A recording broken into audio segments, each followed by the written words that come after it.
રાજકોટના જંગલેશ્વરની અંદર mega demolition શાંતિપૂર્ણ રીતે ચાલી રહ્યું છે। Police commissioner Brijesh Jha, DCP Hetal Patel, DCP crime Jagdish Bangarwa સહિતના અધિકારીઓ છે અહીંયા પહોંચ્યા છે। ડિમોલેશન સાઇટ ઉપર પ્રથમ ડિમોલેશન જ્યાં જેસીબી પહોંચ્યું હતું અને એક પછી એક જે ગેરકાયદે બાંધકામો છે એ તોડી પાડવાની કાર્યવાહી છે કરવામાં આવી રહી છે। આપ આ દ્રશ્યોની અંદર જોઈ શકો છો। સંદેશ ન્યૂઝની સ્ક્રીનની અંદર ચુસ્ત પોલીસ બંદોબસ્ત છે ગોઠવી દેવાયો છે। એક પણ પ્રકારની અનિચ્છનીય ઘટના ન ઘટે એ માટેની તકેદારી છે એ અત્યારે અહીંયા કરવામાં આવી રહી છે। આ દ્રશ્યોની અંદર તમે જોઈ શકો છો કે જે પ્રકારે ડિમોલેશનની સાઇટ છે તેની અંદર ઉચ્ચ પોલીસ અધિકારીઓ પહોંચ્યા છે। ઘટના સ્થળની અંદર આવીને તેમને સ્થિતિ કયા પ્રકારની છે તેનું આકલન કર્યું હતું અને હાલ જે શાંતિપૂર્ણ કાર્યવાહી છે ડિમોલેશનની એ ચાલી રહી છે। કેમેરામેન માધવ ભટ્ટ સાથે મયુર સોની, સંદેશ ન્યૂઝ, રાજકોટ।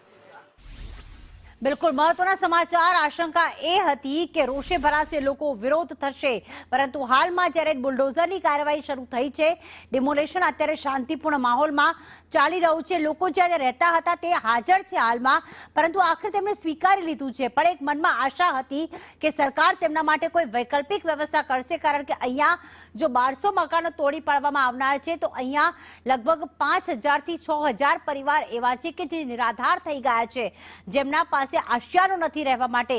તેમનો સામાન અત્યારે જંગલેશ્વરની બહાર, સોસાયટીની બહાર કબાટ છે, કપડાં છે, તમામ વાસણો પડ્યા છે અને એ લોકો એ જ કહી રહ્યા છે કે અમે માત્ર નાની મોટી મજૂરી ખાઈને અને પેટ્યું રળીએ છીએ। ઘરમાં બીમાર વ્યક્તિ છે, નાના બાળકો છે, અમે જઈએ તો જઈએ ક્યાં? આખરે હાઈકોર્ટના શરણે પણ તેઓ ગયા હતા, પરંતુ હાઈકોર્ટે પણ કેટલીક અરજી સ્વીકારી હતી અને સ્ટે મૂક્યો હતો, પણ કેટલી અરજી ફગાવી દીધી હતી અને બુલડોઝર કાર્યવાહીની મંજૂરી આપી દીધી હતી। અને આ ગયા સપ્તાહની વાત છે। ફરી એક વખત તમામને શુક્રવારે એક છેલ્લી નોટિસ પણ આપવામાં આવી।